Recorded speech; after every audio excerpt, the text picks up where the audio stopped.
Hello, ഞാൻ റിജോസ് എന്ന YouTube ചാനലിലേക്ക് എല്ലാവർക്കും സ്വാഗതം.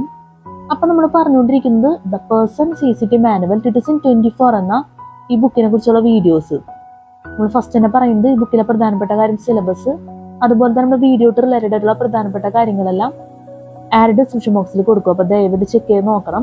ഇപ്പം നമ്മൾ ക്ലാസ് എടുക്കാൻ പോകുന്നത് CCT പേപ്പർ 1 ജനറൽ സ്റ്റഡീസിൽ ചാപ്റ്റർ 3 ഫിസിക്സിൽ, ജനറൽ സയൻസിൽ physics.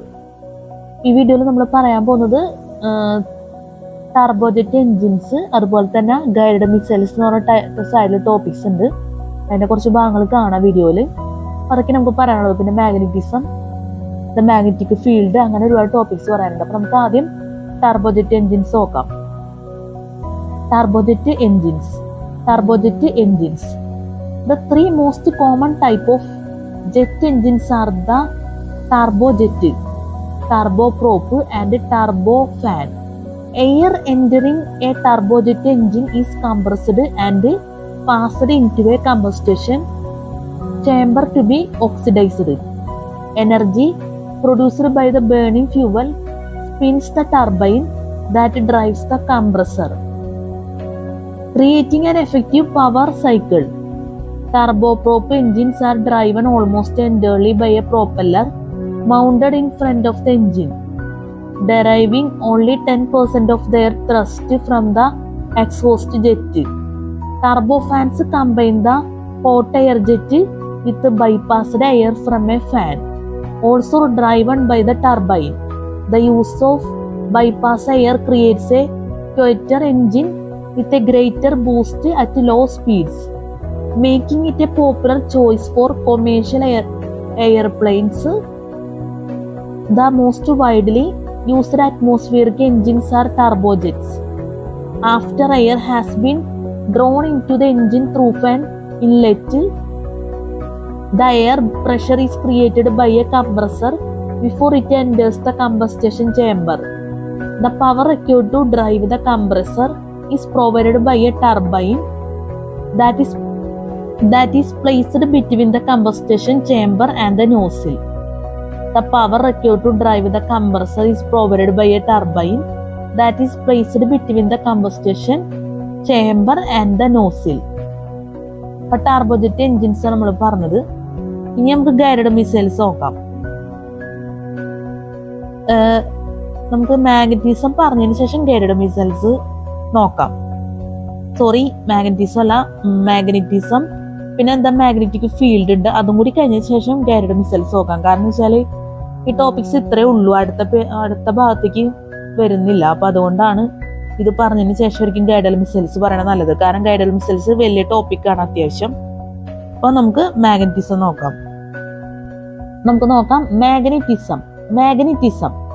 Magnetism is one of the basic forces of nature, whereby materials attract or repel other materials. It is a respect of electromagnetism, since the motion of charged particles, example electrons, produce such a force. Hence, we find a relationship between electricity and magnetism, which is a subject of electromagnetic theory. Magnetic forces are present in all matter. It is more pronounced in magnetic material like iron, but it is also present in all matter.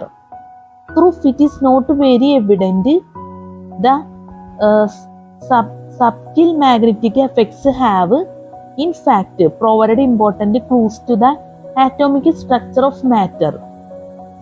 Magnetism നമ്മൾ പറഞ്ഞത്. ഇനി അടുത്തത് the magnetic field. Since magnetic objects produce a magnetic field, they can have an influence over other magnetic materials without touching them physically. The examples of these are objects such as a bar magnet or a current carrying wire. Magnetic flux lines are used to represent magnetic fields.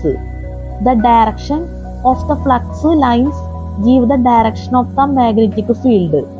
The space between the flux lines depicts the strength of the magnetic field. At the point where the flux lines are closest together, the magnetic field is strongest and at the point where the flux lines have gaps between them. The magnetic field is weaker. By using a compasses or small iron fillings, we can map the pattern of flux lines created by magnets. By using a compasses or small iron fillings, we can map the pattern of flux lines created by magnets. Magnetic fields also exert influence on charged particles that move through them. A charged particle moving through a magnetic field experiences a force that is perpendicular both to the velocity of the charged particle and the magnetic field. Because of this, a charged particle in a magnetic field moves in a curved path.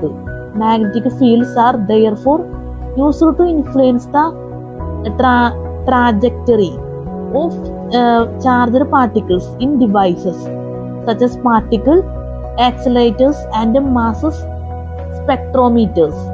Magnetic fields are therefore used to influence the trajectory of charged particles in devices such as particle accelerators and mass spectrometers.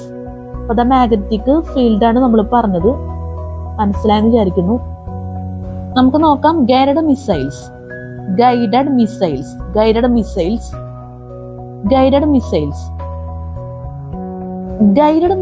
are self-propelled projectile weapons or instruments guided in flight toward a target either by remote control or by internal mechanisms.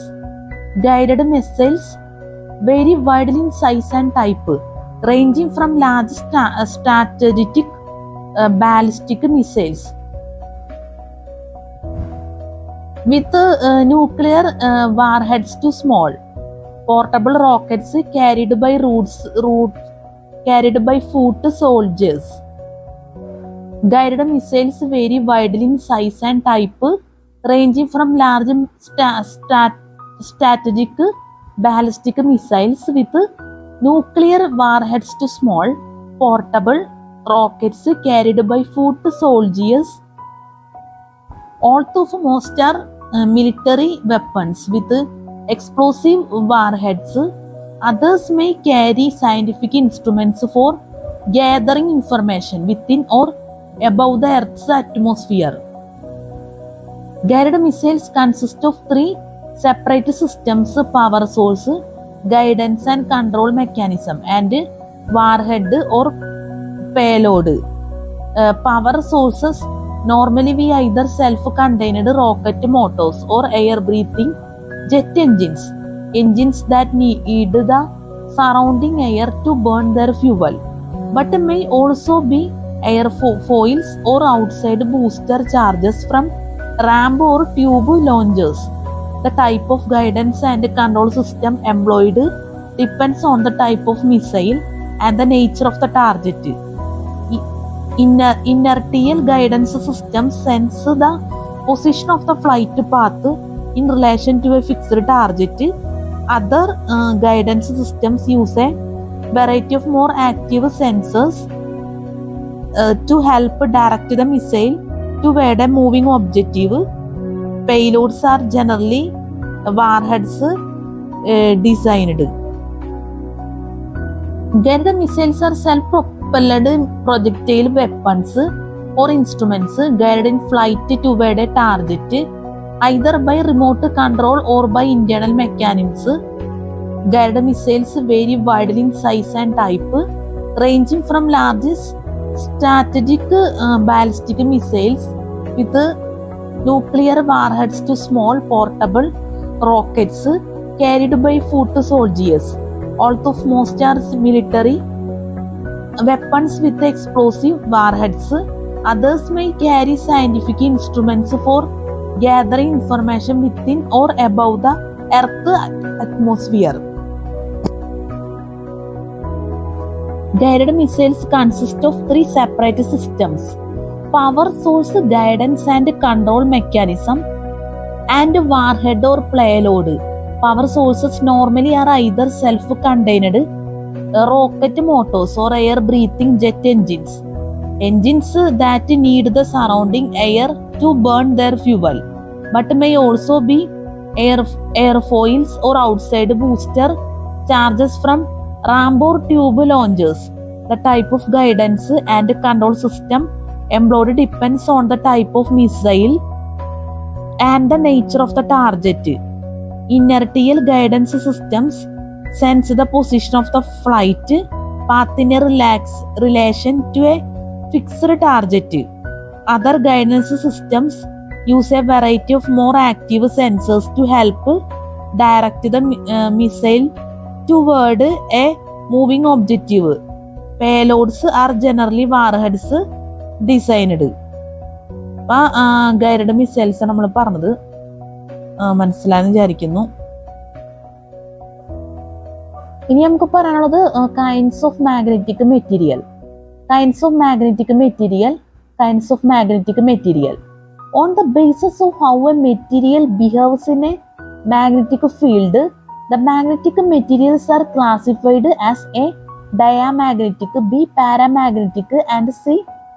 ferromagnetic materials. Materials which on being placed in a magnetic field have a magnetic moment induced in them that opposes the direction of the magnetic field are called diamagnetic materials. Those materials, the magnetic moments of whose individual atoms or molecules are lined up in the magnetic field are paramagnetic materials. The material that retains a magnetic moment even in the absence of a magnetic field is a ferromagnetic substance. For example, iron. On the basis of how a material behaves in a magnetic field, the magnetic materials are classified as A. diamagnetic, B. paramagnetic, and C. ferromagnetic materials. Materials which on being placed in a magnetic field have a magnetic moment induced in them that opposes the direction of the magnetic field are called diamagnetic materials. Those materials, the magnetic moments of whose individual atoms or molecules are lined up in the magnetic field are paramagnetic materials. The material that retains a magnetic moment even in the absence of a magnetic field is a ferromagnetic substance. For example, iron. On being heated, the ferromagnetic materials gradually lose their magnetic properties. Beyond a certain degree of temperature known as the Curie temperature, this loss is complete. The Curie temperature of metallic iron is about 770 degrees Celsius, 1300 degree F. On being heated, the ferromagnetic materials gradually lose their magnetic properties. Beyond a certain degree of temperature known as the Curie temperature, this loss is complete. The Curie temperature of metallic iron is about 770 degrees Celsius, 1300 degree F. The Curie temperature of metallic iron is about 770 degrees Celsius, 1300 degree F. അപ്പൊ kinds of magnetic material ആണ് നമ്മൾ പറഞ്ഞത്. ഇനി നമുക്ക് പറയാനുള്ളത് electricity. Electricity is a phenomenon related to electric charge, which in turn is a property of subatomic particles such as electrons and protons. Electric charges can either be stationary or moving. The former results in static electricity while the latter manifests in an electric current. Since electrons and protons are constituents of all matter, we can observe electrical activity taking place in the entire universe. For example, molecules are held together by electric forces. In living beings, mild electric signals are transmitted between nerve cells or neurons that regulates the normal functioning of the nervous systems. Electric energy finds its most useful applications as it is converted into heat, light, motion, and other forms of energy. This conversation, this convention, as well as generation and transmittal of electricity, is achieved through natural processes as well as by man-made devices. Electricity can be generated in many different ways and from many different sources. It travels instantly over long distances. It can be converted into other forms of energy rather efficiently, and it is possible to store electric energy. Electricity is a phenomenon related to electric charge, which in turn is a property of subatomic particles such as electrons and protons. Electric charges can either be stationary or moving. The former results in static electricity while the latter manifests in an electric current. Since electrons and protons are constituents of all matter, we can observe electrical activity taking place in the entire universe. For example, molecules are held together by electric forces. In living beings, mild electric signals are transmitted between nerve cells or neurons that regulates the normal functioning of the nervous systems. Electric energy finds its most useful applications as it is converted into heat, light, motion, and other forms of energy. This convention, as well as generation and transmittal of electricity, is achieved through natural processes as well as by man-made devices. Electricity can be generated in many different ways and from many different sources. It travels instantly over long distances. It can be converted into other forms of energy rather efficiently, and it is possible to store electric energy. Electricity can be generated in many different ways and from many different sources. It travels instantly over long distances. It can be converted into other forms of energy rather efficiently, and it is possible to store electric energy. Electricity നമ്മൾ പറഞ്ഞത്. ഇനി അടുത്തത് static electricity. Static electricity. In most simple terms, static electricity is electricity produced by rubbing together two objects made of different materials. In this sense, it is also referred to as electricity produced through friction. When the two objects are rubbed together, the object which holds onto its electrons less strongly loses them to the other object, which holds its electrons more strongly.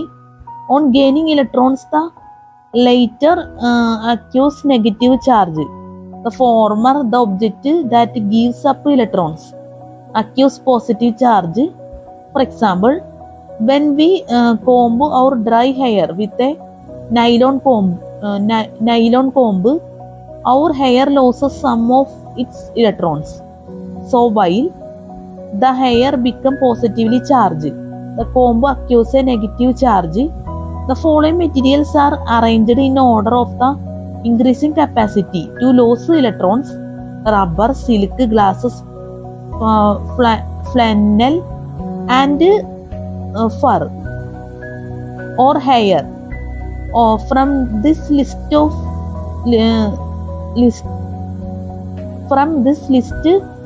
if we rub, say, silk and flannel will lose electrons and become positively charged, and silk, which appears earlier in the list, will become negatively charged.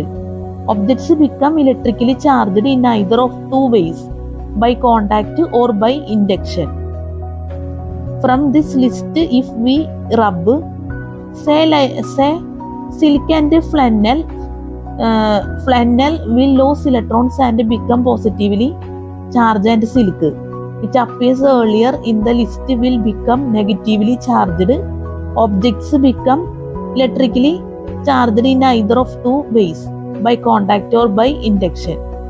അപ്പോൾ static electricity ആണ് നമ്മൾ പറഞ്ഞത്. ഇതിൽ എന്തെങ്കിലും തെറ്റുകൾ സംഭവിച്ചിട്ടുണ്ടെങ്കിൽ, spelling mistake ആണെങ്കിലും ഒക്കെ വന്നിട്ടുണ്ടെങ്കിൽ ദയവേത് ക്ഷമിക്കുക. ഇനി നമുക്ക് നോക്കാനുള്ളത് ബോക്സിലുള്ള ടോപ്പിക്കാണ്. നമുക്ക് നോക്കാം. സ്കീമാറ്റിക്. സോറി, എൻ്റെ സൗണ്ടിന് പ്രശ്നമുണ്ട്, ജലദോഷമൊക്കെ ആയിരുന്നു. അപ്പം ദയവേത് അഡ്ജസ്റ്റ് ചെയ്യാം. അപ്പം നമുക്ക് നോക്കാം. Schematic electroscope.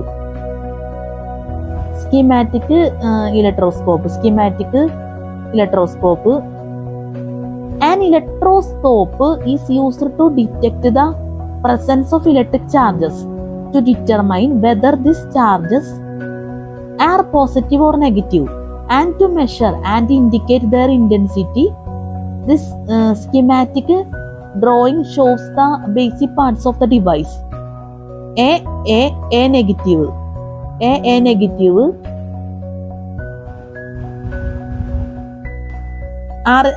are thin leaves of metal foil suspended from B, a metal support. C is a glass container, while D is a knob that collects electric charges either positive or negative, are conducted to the levels at the bottom via the metal support. Because like charges repel one another, the leaves fly apart. The amount of the charge is calculated by measuring the distance the leaves are forced apart. Schematic ഇലക്ട്രോസ്കോപ്പാണ് നമ്മൾ പറഞ്ഞത്. ഇതിൽ എന്തെങ്കിലും തെറ്റ് പറ്റിയിട്ടുണ്ടെങ്കിൽ ദയവേത് ക്ഷമിക്കുക. നമ്മൾ സ്പോട്ടിൽ തന്നെ പറഞ്ഞോണെന്ന് വെച്ചാൽ അങ്ങനെ നമുക്ക് തെറ്റ് പറ്റി എന്ന് കറക്റ്റായിട്ട് തോന്നുമ്പോഴാണ് നമ്മൾ പറയുന്നത്. പറക്കും ദയവേത് മനസ്സിലാക്കാം. നമ്മളത് പറഞ്ഞില്ലെങ്കിൽ ശരിയാവില്ല. വേണമെങ്കിൽ പറയാതെയൊക്കെ പോകാം. പക്ഷേ യൂട്യൂബ് ആയതുകൊണ്ട് തന്നെ അതൊക്കെ പറഞ്ഞു പോണതായിരിക്കും എല്ലാം കൊണ്ടും നല്ലത്. കാരണം നമ്മൾ ഒരു തെറ്റായ രീതിയിൽ പറഞ്ഞ് ക്ലാസ് എടുക്കുന്നത് ഒരിക്കലും ശരിയല്ല. അപ്പം അതുകൊണ്ടാണ് ഞാനത് എടുത്തു പറഞ്ഞു പോകുന്നത്. എന്ത് തന്നെയായാലും തെറ്റുണ്ടായാലും ഇല്ലെങ്കിലും ദയവേത് നിങ്ങളൊന്ന് അഡ്ജസ്റ്റ് ചെയ്യുക. എന്ത് തന്നെയായാലും ഇപ്പൊ വീഡിയോസ് എന്തായാലും പോരായ്മകളും കാര്യങ്ങളൊക്കെ എന്തായാലും ഉണ്ടാവും. എന്തെങ്കിലും രീതിയിലൊക്കെ ക്യാമറയുടെ ക്ലാരിറ്റിയോ അല്ലെങ്കിൽ എന്തെങ്കിലും നമ്മൾ പറയുന്നതിൽ തെറ്റ് വരാം, കറക്റ്റ് അല്ലാത്ത അവസ്ഥ വരാം, അങ്ങനെയൊക്കെ എന്തെങ്കിലുമൊക്കെ ഉണ്ടാവും. സ്പെല്ലിംഗ് മിസ്റ്റേക്ക് തന്നെ ആവണമെന്നില്ല. സ്പെല്ലിംഗ് മിസ്റ്റേക്ക് ആയിരിക്കും കൂടുതൽ വരുന്നത്, അല്ലെങ്കിൽ നമ്മൾ പറയണ കാര്യം കറക്റ്റ് ആവണമെന്നില്ല. എന്തെങ്കിലും രീതിയിലുള്ള മിസ്റ്റേക്കുകൾ എന്തായാലും വരാൻ സാധ്യത വളരെ കൂടുതലാണ്. അതുകൊണ്ടാണ് അഡ്വാൻസ്ഡ് ആയിട്ട് പറയുന്നത്. അപ്പൊ ദയവേതൊക്കെ ഒന്ന് മനസ്സിലാക്കണം. അപ്പൊ നമുക്ക് എന്തായാലും ഒരിക്കൽ കൂടി പറയാം. എന്തായാലും schematic electroscope. An electroscope is used to detect the presence of electric charges to determine whether these charges are positive or negative, and to measure and indicate their intensity. The schematic drawing shows the basic parts of the device.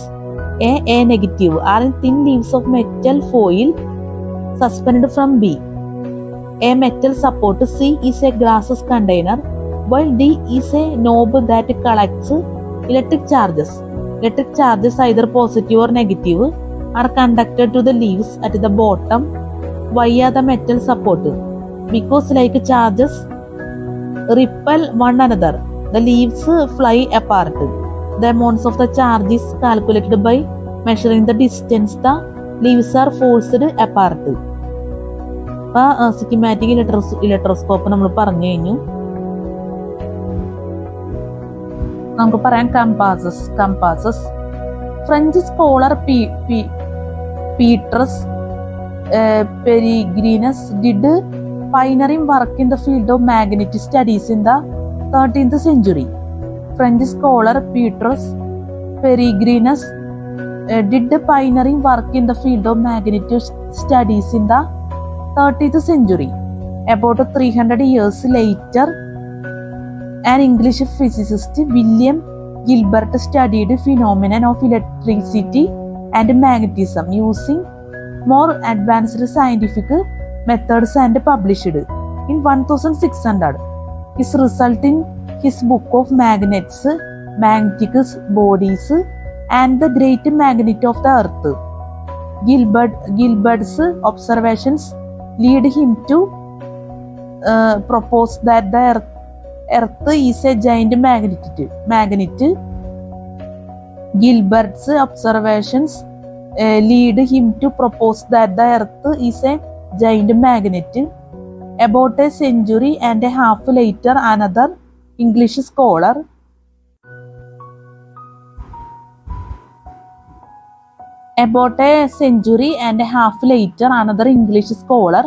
a geologist, John Michael, studied magnetic forces using his balance that he specially invented for that purpose.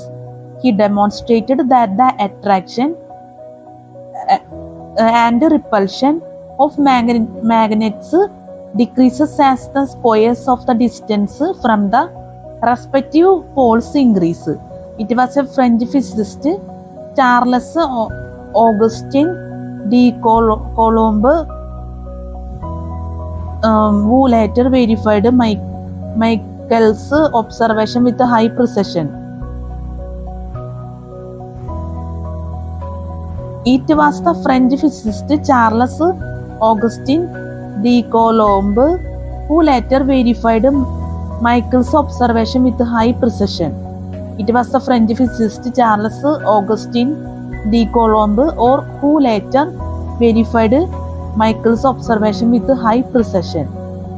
അപ്പോൾ കമ്പാസസ് നമ്മൾ പറഞ്ഞത്. അപ്പോൾ ഇതിൽ spelling mistake വരാൻ സാധ്യതയുണ്ട് നമ്മൾ പറഞ്ഞതിൽ. കാരണം അത്യാവശ്യം ഇത്തിരി വെറൈറ്റി ആയിട്ടുള്ള വേർഡ്സ് ഒക്കെ ഉണ്ട് ഈ പേരുകളൊക്കെ.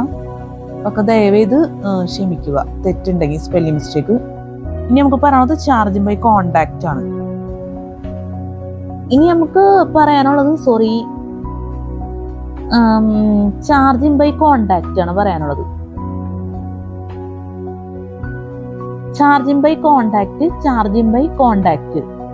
When two objects with unequal charges come in contact with each other, the object with higher charge transfers electric charge to the object with lesser charge.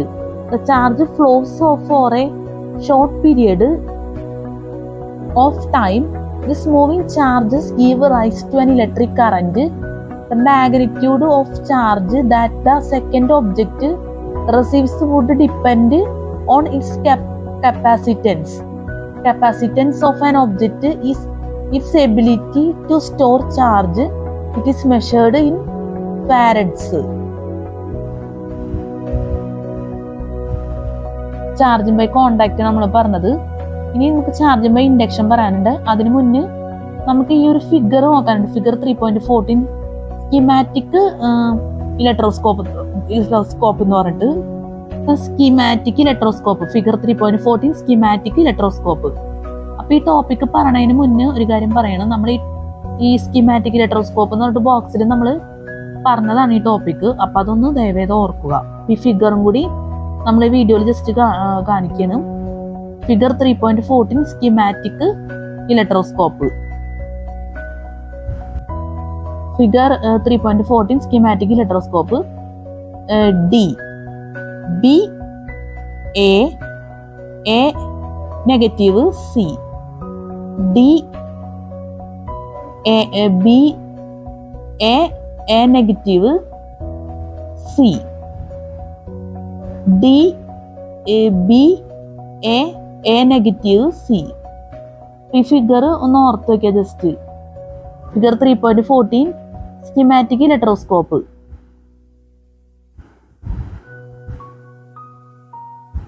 നമ്മൾ ഈ പറഞ്ഞതിൽ എന്തെങ്കിലും തെറ്റുണ്ടെങ്കിൽ ദയവ് ക്ഷമിക്കുക. ഫിഗർ പറഞ്ഞതിൽ. നമുക്ക് അടുത്ത ടോപ്പിക്ക് നോക്കാം. Charging by induction. It is possible to induce a charge in a neutral object by bringing a charged object close to it but not touching it physically. It is possible to induce a charge in a neutral object by bringing a charged object close to it but not touching it physically.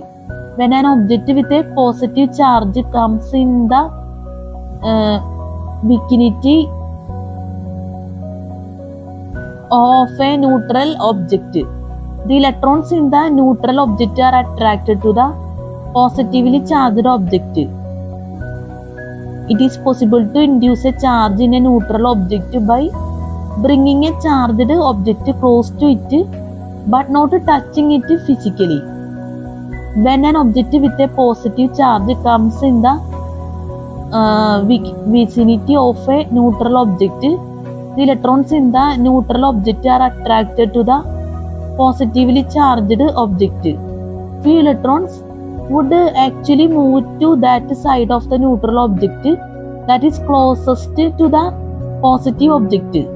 So one side of the neutral object gathers electrons and becomes negatively charged. The other side consequently becomes positively charged. The negatively charged side of the neutral object and the positive object attract each other. In the same way, a negatively charged object will induce a positive charge on the near side of the neutral object and a negative charge on the far side. These two objects would likewise attract each other. ചാർജിന്റെ induction നമ്മൾ പറഞ്ഞത് spelling മിസ്റ്റേക്കിന് ദയവേത് ക്ഷമിക്കുക.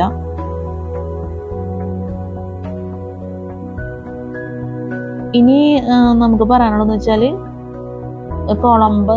Columbus law.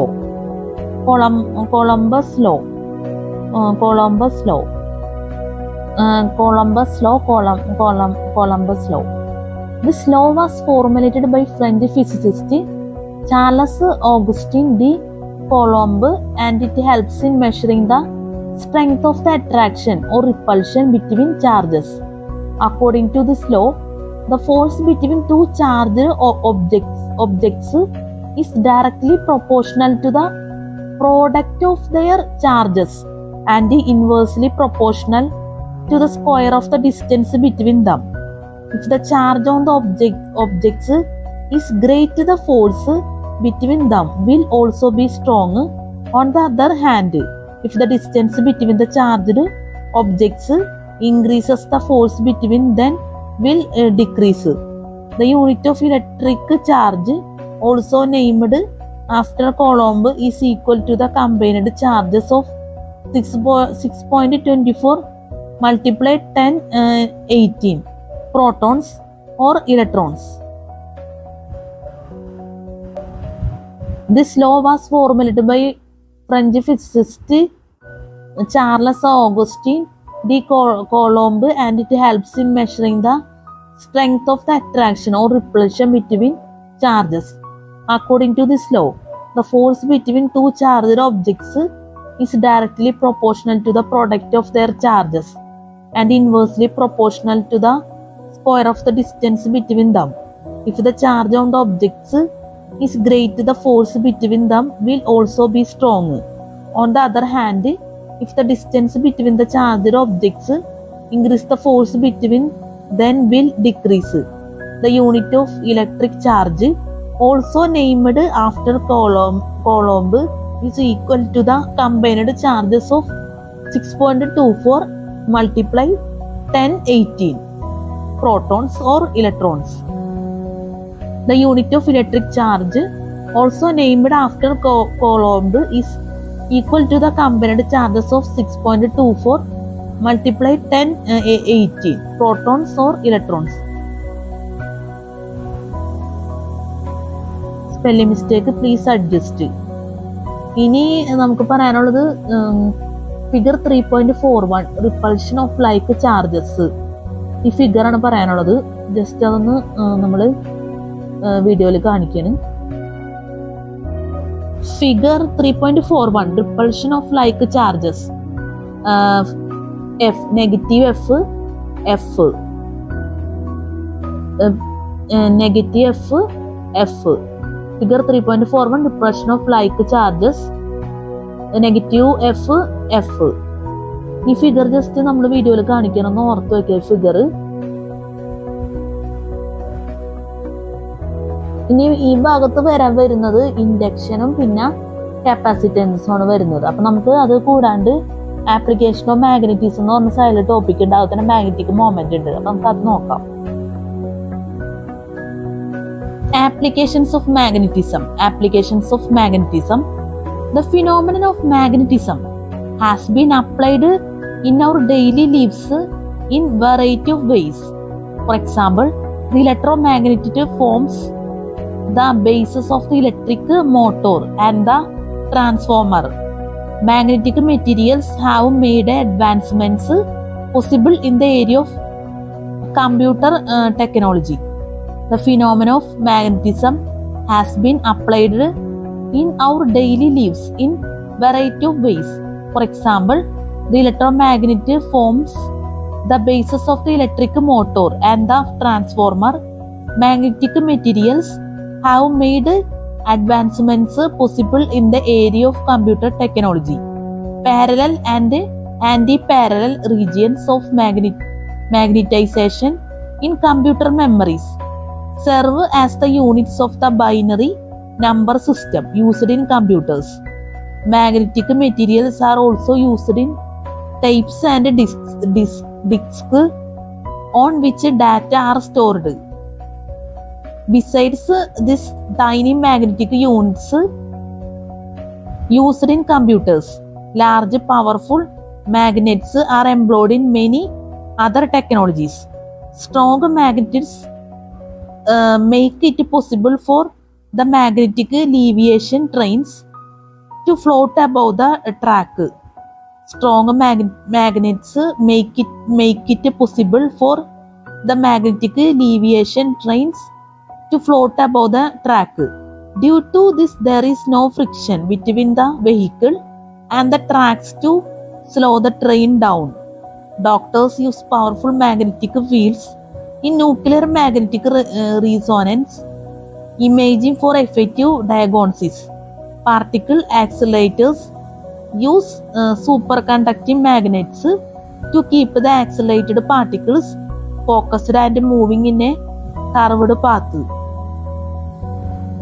Doctors use powerful magnetic fields in nuclear magnetic resonance imaging for effective diagnosis.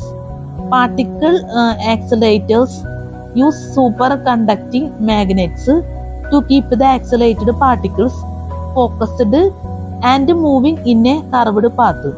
Applications of magnetism നമ്മൾ പറഞ്ഞത്. ഇനി ഇതിന്റെ താഴെ തന്നെ ഒരു ടോപ്പിക് ഉണ്ട്, മാഗ്നറ്റിക് മൊമെന്റ് എന്ന് പറഞ്ഞിട്ട് നമുക്കത് നോക്കാം. Magnetic moment.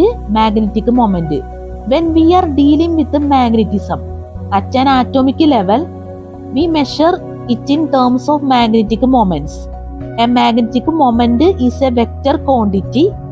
It depends on the strength and orientation of the magnetic field and the configuration of the object that produces the magnetic field. It depends on the strength and orientation of the magnetic field and the configuration of the object that produces the magnetic field. ഇപ്പൊ magnetic moment ആണ് നമ്മൾ പറഞ്ഞത്. ഇനി ബോക്സിലോട്ട് എങ്ങനെ രണ്ട് topic ഉണ്ട്, induction, capacitance എന്ന് പറഞ്ഞിട്ട്. അപ്പൊ നമുക്ക് അതും കൂടി നോക്കാം.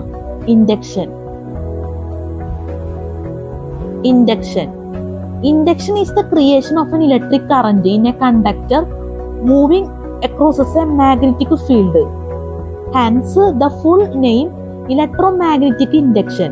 The effect was discovered by the British physicist Michael Faraday and led directly to the development of the rotary electric generator, which converts mechanical motion into electric energy. ഇപ്പൊ ഇൻഡക്ഷനാണ് നമ്മൾ പറഞ്ഞത്. ഇനി അടുത്തത് Capacitance is the ability of a circuit system to store electricity. The capacitance of a capacitor is measured in farads and is determined by the formula C equal Q by V, where Q is the charge in coulombs, on one of the conductors, and V is the potential difference in volts between the conductors. The capacitance depends only on the thicknesses, area and composition of the capacitors. Dielectric. The capacitance depends only on the thicknesses, area and composition of the capacitors. Dielectric. അപ്പോൾ നമ്മൾ ഇൻഡക്ഷനും കപ്പാസിറ്റൻസും ആണ് പറഞ്ഞത്. ചെറിയ ടോപ്പിക്കാണ്, അതൊക്കെ ഒന്ന് ഓർത്ത് വയ്ക്കുക. അപ്പോൾ നമ്മുടെ വീഡിയോ ഇവിടെ വെച്ച് നമ്മൾ അവസാനിപ്പിക്കുകയാണ്. നമുക്ക് അടുത്ത വീഡിയോയിൽ ചെയ്യുന്ന ടോപ്പിക്സ് പറയാം.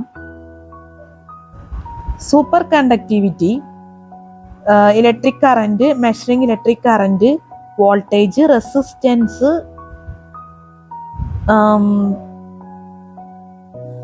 Electric charge, lightning, permanent induction, heat and power, sources of electric current, generators, electrolytic cells, other sources, electricity and magnetism. അപ്പൊ ഈ ടോപ്പിക്സ് ഒക്കെ നമുക്ക് അടുത്ത വീഡിയോയിൽ ചെയ്യാൻ പറ്റുമെന്ന് പ്രതീക്ഷിക്കുന്നു. നമ്മൾ ക്ലാസ് എടുത്തുകൊണ്ടിരിക്കുന്നത് ജനറൽ സയൻസിൽ ഫിസിക്സ്. നമ്മുടെ ക്ലാസ്സിൽ സ്പെല്ലിംഗ് മിസ്റ്റേക്ക്, ക്ലാസ് മനസ്സിലാക്കാൻ പറ്റാത്ത അവസ്ഥ, എന്തെങ്കിലും രീതിയിലുള്ള തെറ്റുകൾ, ബുദ്ധിമുട്ടുകളൊക്കെ സംഭവിച്ചു പോയിട്ടുണ്ടെങ്കിൽ ഞാൻ ആത്മാർത്ഥമായിട്ട് ക്ഷമ ചോദിക്കുന്നു. അതുപോലെ തന്നെ സ്പെല്ലിംഗ് മിസ്റ്റേക്കിനും ദയവേത് ക്ഷമിക്കുക. സ്പെല്ലിംഗ് മിസ്റ്റേക്കിൻ്റെ ആയിരിക്കും സ്പോട്ടിൽ നമ്മൾ പറഞ്ഞു പോയിട്ടുണ്ട്. കാര്യമായിട്ട് നമുക്ക് തെറ്റ് പറ്റി എന്ന് പറയാൻ പറ്റില്ല, എന്നാലും അത്യാവശ്യം തെറ്റുകളൊക്കെ വന്നിട്ടുണ്ട്. സ്പെല്ലിംഗ് മിസ്റ്റേക്ക് ചിലപ്പോൾ ഭയങ്കരമായിട്ട് നമ്മൾ നിസ്സാര കാര്യങ്ങൾ വരെ തെറ്റിപ്പറയണ ഒരവസ്ഥ വരാറുണ്ട്. കാരണം നിസ്സാര കാര്യങ്ങൾ നമ്മൾ തെറ്റിച്ച് പറയാന്ന് പറഞ്ഞാൽ അതൊരു ശരിയായ രീതിയല്ല. അതുകൊണ്ടാണ് ഞാൻ കറക്റ്റായിട്ട് സ്പോട്ടിൽ തന്നെ പറഞ്ഞു പോകുന്നത്. പിന്നെ ഒരു കംഫർട്ടബിൾ ആയിട്ടുള്ളൊരു വീഡിയോ ചെയ്യുക എന്നുള്ളൊരു താല്പര്യം കൂടി നമുക്കുണ്ട്. പരമാവധി ഇത് എന്തുമാത്രം നമുക്ക് കംഫർട്ടബിൾ ആയിരിക്കും എന്നും പറയാൻ പറ്റില്ല. എന്തായാലും നിങ്ങളുടെ സൗകര്യം അനുസരിച്ചാണ് നമ്മൾ വീഡിയോ ചെയ്യാൻ ആഗ്രഹിക്കുന്നത്. അതുകൊണ്ട് തന്നെയാണ് നമ്മൾ എല്ലാ കാര്യം കറക്റ്റായിട്ട് പറഞ്ഞു പോകുന്നത്. എന്തായാലും നമ്മുടെ ഭാഗത്തുനിന്നുള്ള തെറ്റുകൾ നമ്മൾ തുറന്നു പറയണമെന്നു അതുള്ള വീഡിയോയില്. ബാക്കി എന്തുമാത്രം വിജയായിരിക്കുന്നു നമുക്ക് പറയാനാവില്ല. കാരണം ഇപ്പൊ നമ്മൾ എഡിറ്റ് ചെയ്യുന്നുണ്ട്, വീഡിയോയിൽ മ്യൂസിക് ചേർത്ത് എഡിറ്റ് ചെയ്യുന്നുണ്ട്. അതൊക്കെ എന്തുമാത്രം താല്പര്യപ്പെടുന്നുള്ളത് നമുക്ക് അറിയില്ല. പക്ഷെ അത് മിക്ക വീഡിയോസും ചെയ്യേണ്ട ഒരു അവസ്ഥയാണ്. അതുകൊണ്ട് നമ്മൾ ചെയ്യണമെന്നുള്ളൂ. അപ്പം എല്ലാ കാര്യങ്ങളും ഒന്ന് ദയവേത് അഡ്ജസ്റ്റ് ചെയ്താലാണ് നമുക്ക് മുന്നോട്ട് പോകാൻ പറ്റുള്ളൂ. പിന്നെ ഞാൻ ക്ഷമ ചോദിക്കുമ്പോൾ നിങ്ങൾ വിചാരിക്കും എന്താണ് സ്ഥിരം ഇങ്ങനെ തന്നെ പറഞ്ഞുകൊണ്ടിരിക്കുന്നത്. പക്ഷെ നമ്മൾ വേറെ ഒന്നും കൊണ്ടല്ല, തെറ്റായ കമന്റ്സ് ഒഴിവാക്കാം എന്നുള്ളൊരു ആത്മാർത്ഥമായിട്ട് ആഗ്രഹം നമുക്കുണ്ട്. കാരണം നമുക്കത് തീരെ എന്താ പറയുക ഒട്ടും താല്പര്യമില്ലാത്തൊരു കാര്യമാണ്. കാരണം എല്ലാവർക്കും കമന്റ് ചെയ്യാനുള്ള സ്വാതന്ത്ര്യമൊക്കെ ഉണ്ട്, ഓരോരുത്തരും ഇഷ്ടമാണ്. എന്നാലും നമ്മുടെ ഭാഗത്തുനിന്ന് നമ്മൾ അത് ഒഴിവാക്കാം എന്നുള്ള രീതിയിൽ തന്നെ പരമാവധി ആഗ്രഹിക്കുന്നു. അതുകൊണ്ട് തന്നെയാണ് നമ്മുടെ ഭാഗത്തുനിന്ന് തന്നെ തെറ്റുകളും നമ്മൾ തുറന്നു പറഞ്ഞു പോകുന്നത്. അപ്പൊ ഇനി ഒരു എന്താ പറയുക ഒരു ഓപ്പോസിറ്റ് ആയിട്ടൊരു അഭിപ്രായം വരേണ്ട ആവശ്യമില്ല. കാരണം ഞാൻ ഇപ്പോഴും പറയണേ നമ്മുടെ വീഡിയോ എല്ലാം തികഞ്ഞ് പെർഫെക്റ്റ് ആയിട്ടുള്ള ഒരു വീഡിയോ അല്ല. തെറ്റുകളും ഡ്രോബാക്സും അതുപോലെ തന്നെ കുറ്റങ്ങളൊക്കെ ഉള്ള വീഡിയോ ആണ്. എന്താ പറയാ മിസ്റ്റേക്കുകളൊക്കെ ഉള്ള വീഡിയോ തന്നെയാണ് എല്ലാം കൊണ്ടും. നമ്മളെല്ലാം തികഞ്ഞ ഏറ്റവും ഹൈ സ്റ്റാൻഡേർഡ് വീഡിയോ അല്ല, അത് ഞാൻ ഇപ്പോഴും പറയണേ.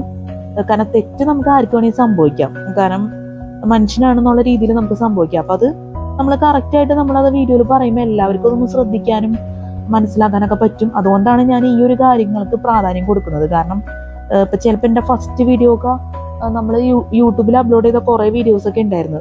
അത് നമ്മൾ വീഡിയോ തുടങ്ങിയ സമയത്ത് എന്ന് വെച്ചാല് 2023 ജൂൺ ജൂലൈ മാസങ്ങളിലൊക്കെ ചെയ്ത വീഡിയോസ് ഒക്കെ എടുത്തു കഴിഞ്ഞാല് ഭയങ്കര സ്പീഡ് കൂടുതലാണ്. അത് ശരിക്കും പറഞ്ഞാല് തെറ്റായ കമന്റ്സ് ഇട്ടാലും നമുക്കത് ഉൾക്കൊള്ളേണ്ട ഒരു അവസ്ഥയുണ്ട്. കാരണം എനിക്ക് ഭയങ്കര സ്പീഡായിട്ടാണ് തോന്നുന്നത്. പക്ഷെ ചിലപ്പോൾ അത് ബുദ്ധിമുട്ടായി തോന്നണമെന്നില്ല. എനിക്കത് പെർഫെക്റ്റ് ഫുള്ളായിട്ട് നമുക്കത് പറയാൻ പറ്റില്ല. അപ്പൊ അങ്ങനെ കുറെ കാര്യങ്ങൾ നമ്മുടെ വീഡിയോന്റെ എന്താ പറയാ ഒരു സെന്ററിലായിട്ട് കിടക്കുന്ന കാര്യമാണ്.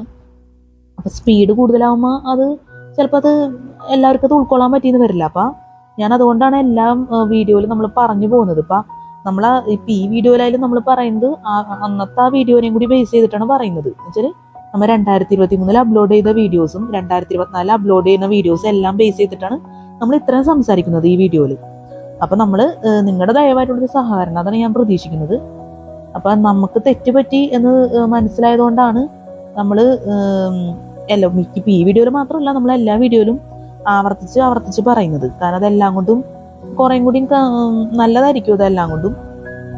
കാരണം അത് വ്യൂവേഴ്സിന് ഇപ്പം ഉപകാരമായിരിക്കും അത്. അല്ലാതെ നമ്മൾ എല്ലാം അറിയാം എന്നുള്ളൊരു ഭാവത്തിലൊരു വീഡിയോ ചെയ്താൽ ശരിയാവില്ല. കാരണം എനിക്ക് ചില കാര്യങ്ങൾ അത്ര എന്താ പറയാ പെർഫെക്റ്റ് അല്ല. ഉദാഹരണമായിട്ട് ചില സൈനുകളൊക്കെ ഈ വീഡിയോയിൽ വരുന്നുണ്ട്, ഈ ടോപ്പിക്സുകളിലൊക്കെ. അതൊന്നും നമുക്ക് ചിലപ്പോൾ പറയാൻ പറ്റില്ലെന്ന് തന്നെ പറയാം, അല്ലെങ്കിൽ തെറ്റിപ്പോവും, അങ്ങനത്തെ ഒക്കെ അവസ്ഥയാണ്. അപ്പൊ ഈ ചിഹ്നങ്ങളും കാര്യങ്ങളൊക്കെ നമ്മൾ തെറ്റുപറ്റി എന്നുള്ള മനസ്സിലാവുമ്പോൾ നമ്മൾ അതേ സ്പോട്ടിൽ തന്നെ, ഇതിന് മുന്നേ അപ്ലോഡ് ചെയ്ത വീഡിയോ നിങ്ങൾ ശ്രദ്ധിച്ച് കഴിഞ്ഞാൽ മനസ്സിലാവും, ഞാൻ പറയാറുണ്ട് കറക്റ്റ് ആയിട്ട് തന്നെ.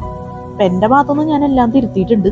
അതുകൊണ്ട് ദയവേത് തെറ്റായ കമന്റ്സ് അയക്കരുത്, അത് പ്രത്യേകം പറയാണ്.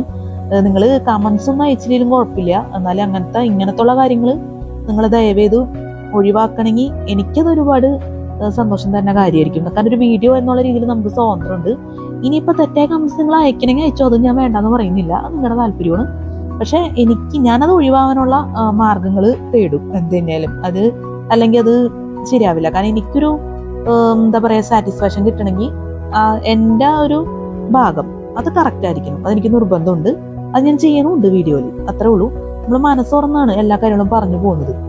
അപ്പൊ അത് ഒക്കെ ഒന്ന് ദയവേത് മനസ്സിൽ വെക്കാം. പിന്നെ നമുക്ക് പറയണമെന്ന് വെച്ച് കഴിഞ്ഞാൽ ഈ ബുക്കിലെ പ്രധാനപ്പെട്ട കാര്യം എന്ന് പറഞ്ഞാൽ സിലബസ് ആണ്. അതുപോലെ തന്നെ നമ്മുടെ വീഡിയോ റിലേറ്റഡ് ആയിട്ടുള്ള പ്രധാനപ്പെട്ട കാര്യങ്ങളെല്ലാം ഡിസ്ക്രിപ്ഷൻ ബോക്സിൽ കൊടുക്കും, ദയവേത് ചെക്ക് ചെയ്ത് നോക്കാം. ഇപ്പൊ ഞാൻ പറഞ്ഞത് കൂടാണ്ടും വേറെ കാര്യങ്ങളൊക്കെ ഉണ്ട്. അപ്പൊ അതൊക്കെ നിങ്ങൾ ഡിസ്ക്രിപ്ഷൻ ബോക്സ് എന്താ പറയാ നോക്കാൻ മറക്കരുത്, അത് പ്രത്യേകം ശ്രദ്ധിക്കണം. കാരണം അല്ലെങ്കിൽ പിന്നെ ടൈം കാര്യങ്ങൾ പഠിക്കുന്ന സമയമൊക്കെ ആകെ ബുദ്ധിമുട്ടിലേക്ക് ആകും. അപ്പൊ അതൊക്കെ ഒന്ന് നിങ്ങൾ ഓർക്കും എന്നുള്ള പ്രതീക്ഷയിൽ ഞാൻ മുന്നോട്ട് പോവുകയാണ്. പിന്നെ ഈ വീഡിയോ ഞാൻ എഡിറ്റ് ചെയ്യുന്ന നേരത്തെ സൂചിപ്പിച്ച പോലെ തന്നെ സോങ്സ് ഒക്കെ മിക്സ് ചെയ്ത് എഫക്ട്സ് ഒക്കെ യൂസ് ചെയ്ത് എഡിറ്റ് ചെയ്തതിന് ശേഷമായിരിക്കും യൂട്യൂബിൽ അപ്ലോഡ് ചെയ്യുന്നത്. അപ്പൊ നിങ്ങളുടെ കോൺസെൻട്രേഷൻ എന്തെങ്കിലും ബുദ്ധിമുട്ടുകൾ ഉണ്ടെങ്കിൽ ദയവേത് എന്നോട് ക്ഷമിക്കണം, എഡിറ്റ് ചെയ്യാതെ നിവർത്തിയില്ല. അപ്പൊ എഡിറ്റ് ശരിക്കും ചെയ്യേണ്ട ആവശ്യമില്ലെന്ന് പറയാം, പക്ഷെ എൻ്റെ ഒരു താല്പര്യത്തിന്റെ പേരിൽ എഡിറ്റ് ചെയ്യുന്നതാണ്. അതുകൊണ്ടാണ് ഞാൻ അതിന് ക്ഷമ ചോദിക്കില്ല എന്നെ നടത്തുന്നത്. കാരണം കോൺസെൻട്രേഷൻ എന്തുമാത്രം ഇത് എഫക്ട് ചെയ്യുന്നുള്ള കാര്യം ഒരു ചോദ്യചിഹ്നമായിട്ട് നിൽക്കണം. എന്തായാലും നിങ്ങളുടെ ഒരു എന്താ പറയാ നിങ്ങളുടെ ഭാഗത്തുനിന്ന് ഒരു നല്ലൊരു പ്രതികരണം പ്രതീക്ഷിക്കുന്നു വീഡിയോന്റെ കാര്യത്തിലൊക്കെ, അത്രേ ഉള്ളൂ. പിന്നെ നമുക്ക് പറയാന്ന് വെച്ചാൽ ഈ വീഡിയോ നമ്മൾ രാത്രി എടുക്കുന്നുള്ള പ്രത്യേകത ഉണ്ട്. അപ്പൊ നിങ്ങൾക്ക് CSCTക്ക് വേണ്ടി നല്ല രീതിയിൽ വീഡിയോ ഉപകരിക്കും എന്നാണ് എൻ്റെ ഒരു ആത്മാർത്ഥമായിട്ടുള്ള ആഗ്രഹം. അപ്പൊ ഈ ഭാഗത്തു നിന്നൊക്കെ ക്വസ്റ്റ്യൻസ് ചോദിക്കട്ടെ ഇരിക്കാം. പിന്നെ നമുക്ക് ഒരുപാട് പ്രാവശ്യം എന്താ പറയാ ടോപ്പിക്സുകളൊക്കെ നമുക്ക് വിശദീകരിക്കാൻ താല്പര്യമുണ്ട്, പക്ഷെ ടൈമില്ല. അതുകൊണ്ടാണ് ഞാൻ ഈ ഒരു പ്രാവശ്യം പറഞ്ഞു പോകുന്നത്. ചില വൺ ടൈമേ നമുക്ക് പറയാൻ പറ്റുന്നുള്ളൂ. ഒരുപാട് ടോപ്പിക്സ് എടുക്കാനുണ്ട്, അതും നമുക്കൊന്നും ചെയ്യാൻ പറ്റാത്ത അവസ്ഥയാണ്. അപ്പൊ അതും ദയവേത് അഡ്ജസ്റ്റ് ചെയ്യണമെന്ന് എനിക്ക് പറയാൻ സാധിക്കുള്ളൂ. ആഗ്രഹമുണ്ട് നമുക്ക് ഒരുപാട് പ്രാവശ്യം പറയണമെന്ന്, പക്ഷെ അത് ഇനി സമയം കിട്ടണമെങ്കിൽ മാത്രം നടക്കുള്ളൂ, മിക്കപ്പോഴും നടക്കില്ല എന്നാണ് തോന്നുന്നത്. മുന്നത്തെ വീഡിയോ ഒക്കെ നമ്മൾ ചെയ്തതൊക്കെ കുറെ പ്രാവശ്യം പറയുമായിരുന്നു. അതെന്തുമാത്രം നിങ്ങൾക്ക് താല്പര്യപ്പെടുമെന്ന് എനിക്ക് പറയാൻ പറ്റില്ല, എന്നാലും ഞാൻ ചെയ്തിട്ടുണ്ട് അങ്ങനത്തെ കാര്യത്തിലൊക്കെ. ഇതൊക്കെ എന്തായാലും ഇനി ഇവിടെ നിന്ന് അങ്ങോട്ടൊക്കെ ഒരു പ്രാവശ്യം തന്നെ നമ്മൾ പറഞ്ഞു പോകും, അത്രയൊക്കെ ഉള്ളൂ. അപ്പൊ ഒക്കെ ഒന്ന് ദയവേത് മനസ്സിൽ വെക്കാം. അപ്പൊ നല്ലൊരു CCT എക്സാം എല്ലാവർക്കും ആശംസിക്കാണ്. നല്ല വിജയകരമായിട്ടുള്ള CCT എക്സാം ഒക്കെ ജീവിതത്തിൽ നടക്കട്ടെ. എല്ലാവർക്കും ഹാവ് എ നൈസ് ഡേ. നമുക്ക് അടുത്ത വീഡിയോയിൽ കാണാം. Good night and thank you so much.